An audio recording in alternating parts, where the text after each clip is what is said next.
Everyone, good morning. এখন বাজে 8টা। তো আজ একটু ঠান্ডা দিয়েছে। তো যাই হোক, এখন আমি ভাবলাম যে আজ ঠান্ডার মৌসুমে তো একটু ম্যাগি মশলা করা যাক, ম্যাগি মশলা বানাবো। তো ভাবলাম তোমাদের সাথে recipe step by step share করব, তাই আমি ব্লগটা নিয়ে চলে আসলাম। তো স্টেপ বাই স্টেপ রেসিপি দেখার জন্য পেজটা ফলো করে নাও আর লাস্ট অবধি দেখো, তো স্কিপ করো না। তো চলো এখন বানাই কি তোমাদের সাথে শেয়ার করি। দেখো বন্ধুরা, আমি থালাতে সব কিছু রেডি করে নিয়েছি, এখন বানাবো তোমাদের সাথে শেয়ার করব। তো আমি ম্যাগিটা বয়েল বসিয়ে দিয়েছি একটু নুন দিয়ে। ম্যাগিটা বয়েল হয়ে গেলে একটু ঠান্ডা জল দিয়ে দিব ঝরঝরা হয়ে যাওয়ার জন্য, আর জলটা আমি ফেলে দিব। তো আবার পাতাকপি নিয়েছি, পাতাকপিটা একটু নুন দিয়ে ভাপিয়ে নিলাম। তারপর কড়াইতেও সরষে তেল দিয়ে দিয়েছি। তো শুকনো লঙ্কা ভাজা করে নিয়েছি, যেহেতু আমি ম্যাগি মশলা বানাবো তার জন্য। তো এখন এক এক করে সব কিছু দিতে থাকবো। তোমরা আমি যেহেতু ম্যাগিতে মশলাটা দেখিয়ে দিইনি, তাই বলে দিচ্ছি। জিরার গুঁড়ো দিয়েছি, একটু হলুদ গুঁড়ো দিয়েছি, নুন আর ধনিয়া গুঁড়ো দিয়েছি। তারপর একটু মশলাটা এখন ভাজা ভাজা করে নিচ্ছি। তারপর আলুগুলো দিয়ে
আজ যেহেতু আমাদের এখানে ওয়েদারটা একদমই ঠান্ডা, তাই চটপটা ম্যাগি মশলা বানিয়েছি। তোমরাও আমার স্টাইলে ট্রাই করো, খেতে দারুণ টেস্টি লাগে।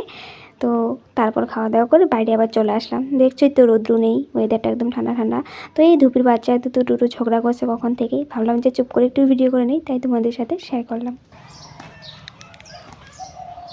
আজ বাড়িতে ঘুরতে ঘুরতে একটা জিনিসের নজর যায়, দেখে এত ভালো লাগলো, ভাবলাম যে তোমাদের সাথেও শেয়ার করি। এই দেখো, ব্যাঙের ছাতা ফুলের মতো হয়ে আছে, দেখে এত ভালো লাগছিল যে ভাবলাম যে ধরে দেখি তোমাদের সাথেও শেয়ার করি। একদম সফট আর ভারী ভারী লাগছিল, তাই তারপর আমি ভাবলাম যে না, আজ একটু স্কিনটা কেয়ার করা যাক। তো আমার কাছে তো গ্লোবাস ন্যাচারাল গোল্ড পিলক মাস্কটা আছে, আমি দুটো এনেছিলাম ফ্লিপকার্ট থেকে। একটা ইউজ করতে করতে খতম হয়ে গেছে, তো আজ একটা বের করেছি। তো ভাবলাম আজও আমি ব্লগে তোমাদের সাথে শেয়ার করি, কারণ ওটাতে না অনেক কমেন্ট করেছে, অনেক ভালো রেসপন্স পেয়েছি আমি ভিডিওটাতে। তো এখনও অনেকেই কমেন্ট করো। তো আমি এটা অনেকবার ইউজ করেছি, তো আজ একটা বের করেছি, এটাও এখন লাগাবো তোমাদের সামনেই। বাট এখন আমি তোমাদের সাথে ডিটেলসে শেয়ার করছি না, কারণ অনেকবার শেয়ার করেছি। তো আমি শর্টসে কিন্তু ছোটো করে ডিটেলসে শেয়ার করেছি, যেটা আমি এফবি ইনস্টাতেও দিয়েছি, আর আমার এই ঝুমাদের চ্যানেলও দিয়ে রেখেছি, তোমরা দেখে নিও তো ডিটেলসে জানতে চাইলে। তো যখন আমি অ্যাপ্লাই করি, তো ফেসটা ভালো করে ক্লিন করে নিই, ড্রাই করে নিই, তারপরে অ্যাপ্লাই করি, 15-20 মিনিট রাখি, তারপর আমি পিল অফ করি। তো দেখছো তো পিল করছি। যাদের স্কিনে হেয়ার আছে তো একটু প্রবলেম হবে, একটু পেন তো হবেই, কারণ স্কিনে হেয়ারগুলোতে টানা পড়ে, কিন্তু হেয়ার রিমুভ করে না, স্কিনটা অনেক ক্লিয়ার করে, গ্লো আনে, ব্রাইটনেস বাড়ায়। তো 2-3 দিন পরে দেখবে স্কিনটা আরও গ্লো লাগবে তোমাদের। তো 15-20 মিনিটে তোমরা যদি এরকম গ্লো পেতে চাও তো এই প্রোডাক্টটা তোমরা এনে রেখো, তো তোমাদের অনেকটা স্কিনটা সুন্দর লাগবে দেখতে। তো দেখতেই পারছো তোমরা নিজেই রেজাল্ট, স্কিনটা আমার আগে স্কিনটা কেমন দেখাচ্ছিল আর এখন কত ক্লিয়ার লাগছে দেখতে। তো দিন একদিন পর তো আরও গ্লো আসবে। তো আশা করি তোমরা বুঝতে পেরেছো। আর প্রোডাক্টটা যদি তোমাদের চাই তো কমেন্ট করো, আমি লিঙ্ক দিয়ে দেবো। আর এটা কোনো স্পন্সর ভিডিও নয়, ভাবতে পারো যে স্পন্সর ভিডিও, কিন্তু না, আমি এটা নিজের থেকে কিনেছি ফ্লিপকার্ট থেকে, তারপরে তোমাদের সাথে রিভিউ শেয়ার করছি তোমাদের হেল্প হওয়ার জন্য। কারণ আমার এত ভালো কাজ করে তোমাদেরও করুক, তাই আমি তোমাদের সাথে শেয়ার করেছি। আশা করি বন্ধুরা তোমাদের আজকের এই ব্লগটা ভালো লেগেছে, লাইক শেয়ার করবে, কমেন্ট করতে ভুলো না। তো দেখা হবে নেক্সট ব্লগে। Bye bye.